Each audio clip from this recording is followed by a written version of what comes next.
तपस्या करने वाला नहीं होगा, कलिकाल में मनुष्य व्रत करने वाला नहीं होगा, कलिकाल में मनुष्य जप करने वाला नहीं होगा, आसन नियम प्राणायाम यह सभी छूट जाएंगे। तो कोई मनुष्य के लिए ऐसा कोई उपाय हो जिससे ये आत्मबोध कर पाए, अपनी आत्मा को जान पाए, आत्मा की जागृति हो, चेतना की जागृति हो। ये मनुष्य के अंदर कितनी दिव्य शक्तियां हैं, कितने सत्य इसके अंदर विराजमान है, सत्य स्वरूप परमात्मा जिसके अंदर विराजमान है, वह कैसे पहचानेंगे, इसका कोई उपाय बताइए। तब व्यास जी ने कलिकाल के मनुष्यों के लिए श्रीमद् भागवत महापुराण 18वें महापुराण की रचना की, जिसे श्रवण करने मात्र से मनुष्य को आत्मबोध हो जाता है, वह अपने आप को जानने वाला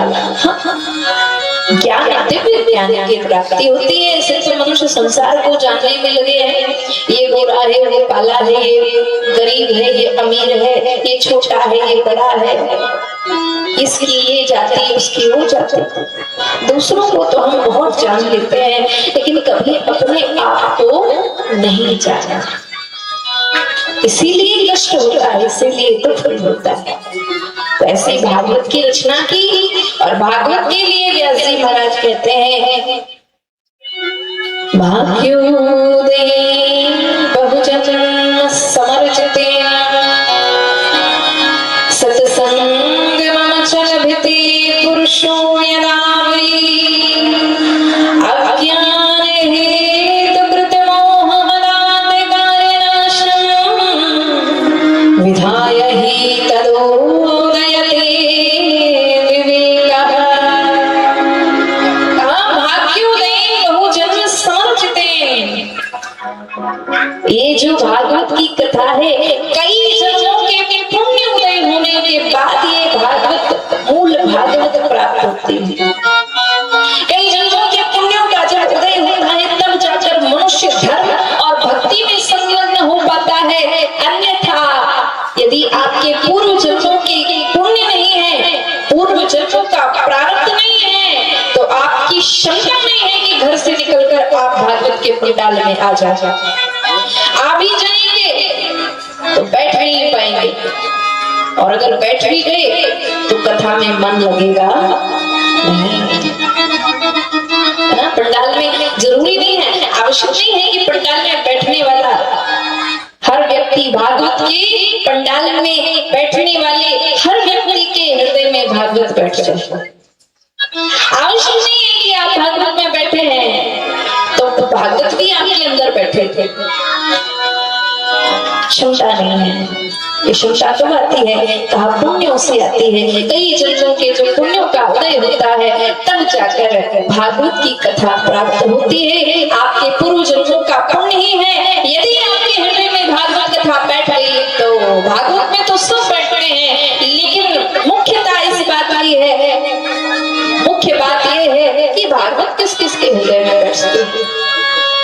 भगवान के सामने तो सब आते हैं, लेकिन भगवान किसके हृदय में आते हैं, ये बड़ी बात है।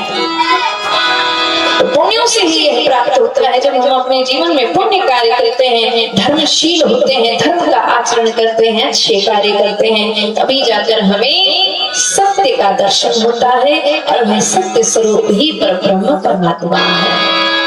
सत्संग मम च लभते पुरुषो यदा वै, बोले सत्संग भाग्य से ही मिलता है। अज्ञान हेतु कृत मोह मदान्धकारनाशम।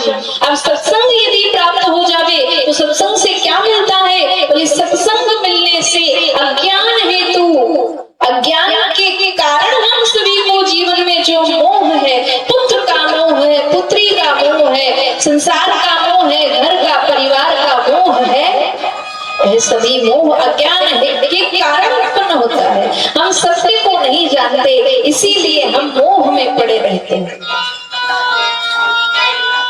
हम सत्य को नहीं जानते। जिस प्रकार से ये जो शरीर है, शरीर के अंदर क्या है? हड्डी का ढांचा, उसके ऊपर मांस की परत चढ़ी हुई है, कई सारी धमनियां हैं जिसमें रक्त बह रहा है, मलमूत्र विष्ठा को बनाने वाली एक मशीन है ये शरीर। उसके ऊपर चमड़ी का कवर चढ़ा दिया गया, उसके ऊपर हम लोग श्रृंगार कर लेते हैं तो ये देखने में अच्छा लगता है। और उन सुंदर वस्त्रों, सुंदर श्रृंगार, सुंदर वाणी को देखकर हम सभी को एक दूसरे से आकर्षण हो जाता है। आकर्षण को हम प्रेम समझते हैं और वो प्रेम नहीं, वो मोह होता है। अपनी इच्छाओं को पूरी करने के लिए, अपने स्वार्थ को पूरा करने के लिए हम दूसरे व्यक्ति को अपना समझने लगते हैं। आप अपना किसको समझते हैं संसार में? जो आपके काम पड़ जाए। ध्यान से सुनना। जैसे एक पड़ोसी आपका है और वो आपके हर समय आपकी सहायता करने के लिए तैयार होगा। आप कुछ भी कह देंगे, कैसी भी संकट की परिस्थिति में होंगे, कैसी भी परेशानी में होंगे, और वो आपकी हर समस्या का समाधान करने के लिए तत्पर होता है। तो वो पड़ोसी कैसा? अच्छा होता है, उसे हम अच्छा मानते हैं। और एक दूसरा पड़ोसी है जो आपकी परेशानी में कभी काम नहीं आता है, तो उसको कैसा मानेंगे? बुरा मानेंगे। क्यों? क्योंकि वो हमारे काम नहीं पड़ा। जो हमारे काम पड़ता है, जो हमारे स्वार्थों को सिद्ध कर देता है, वो हमारे लिए अच्छा हो जाता है। और जो हमारे काम ना पड़े, जो हमारे स्वार्थ सिद्ध ना करे, हम उसे बुरा मानने लग जाते हैं। तो ये क्या है? ये मोह है। जबकि अच्छा बुरा तो कुछ है ही। जो हमारे लिए है वो हमें अच्छा लगता है, और जो हमें प्राप्त ना हो पाए हम उसको बुरा कहने लग जाते हैं। इसी को मोह कहते हैं। और ये मोह अज्ञान के कारण है, क्योंकि हमने जिसको बुरा मान लिया उसके बारे में हमने कुछ जाना नहीं, इसलिए हमको वो बुरा लग जाता है। तो जब व्यक्ति सत्संग में आ जावे, सत्संग यानी कि अच्छा संग। अच्छा संग किसका है? अच्छा संग कौन है? संसार में सबसे अच्छा कौन है? कहाँ? जब परमात्मा का संग मिल जावे वही सत्संग है। सत्य स्वरूप परमात्मा है, और वही सत्य स्वरूप परमात्मा जब संग में हो जाते हैं तब सत्संग हो जाता है। और जीवन में जब सत्संग आता है तो अज्ञान मिट जाता है, और अज्ञान के कारण उत्पन्न होने वाला मोह भी समाप्त हो जाता है। मोह मदांधकार नाशम विधाय ही तदोदयते विवेकः। मोह से उत्पन्न जो अज्ञान का जो अंधकार है वह सत्संग से समाप्त होता है, और तब जाकर जीव को विवेक की प्राप्ति होती है। फिर हम किसी की सलाह से नहीं चलते, हम किसी पर निर्भर नहीं होते। जब हमारे अंदर विवेक आ जाता है तब हम अपने स्वयं के जीवन के निर्णयों को लेने के लिए सक्षम हो जाते हैं। यह भागवत के इस श्लोक में बताया है। तो यदि आप चाहते हैं कि हम सुखी हो जाएं, हमारे जीवन में सुख आ जाए, तो फिर भागवत सुनना पड़ेगा, सत्संग में आना पड़ेगा, सत्संग करना पड़ेगा, भगवान का संग करना पड़ेगा। जब व्यक्ति आत्मनिर्भर हो जाता है तभी जीवन में सुखी हो पाता है। जो आत्मनिर्भर नहीं है, जो दूसरों पर निर्भर रहता है हर चीज के लिए, अपने सुख के लिए, अपने प्रेम के लिए, अपनी इच्छाओं के लिए, जो दूसरों पर निर्भर है। हम सुख की कामना तो करते हैं, लेकिन हम चाहते हैं कि वो सुख हमें कोई दूसरा दे। और जब हमारे विचार ऐसे हो जाते हैं कि दूसरे से सुख मिलेगा, माता होगी तो हमें सुख मिलेगा, पिता से सुख मिलेगा, पुत्र को उत्पन्न किया कि पुत्र से सुख मिलेगा, बेटी से सुख मिलेगा, बहन से सुख मिलेगा, पत्नी से सुख मिलेगा, पति से सुख मिलेगा, जब संसार से सुख मिलेगा, मेले में जाकर सुख मिलेगा।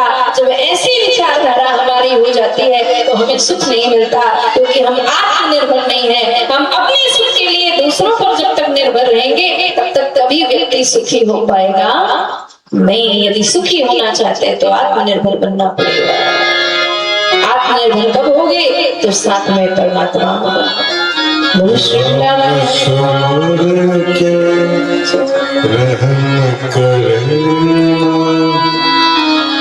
फिर कैसे सुख पाएगा। नाम सुमिर के रहम करे, फिर कैसे सुख पाएगा।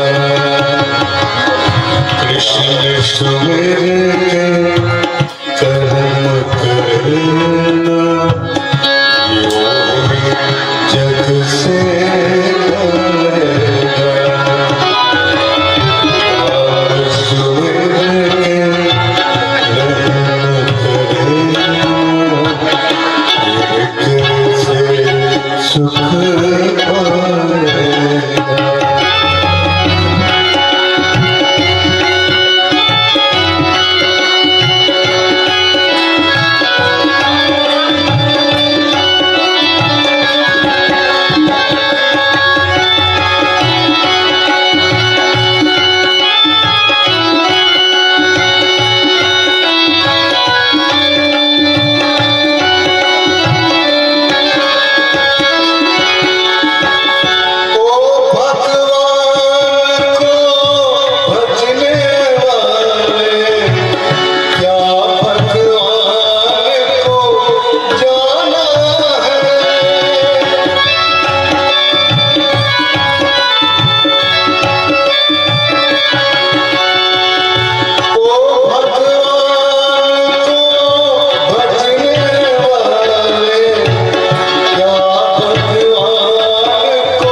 श्री राधे श्याम सच्चिदानंद रूपाय विश्वोत्पत्त्यादि हेतवे तापत्रय विनाशाय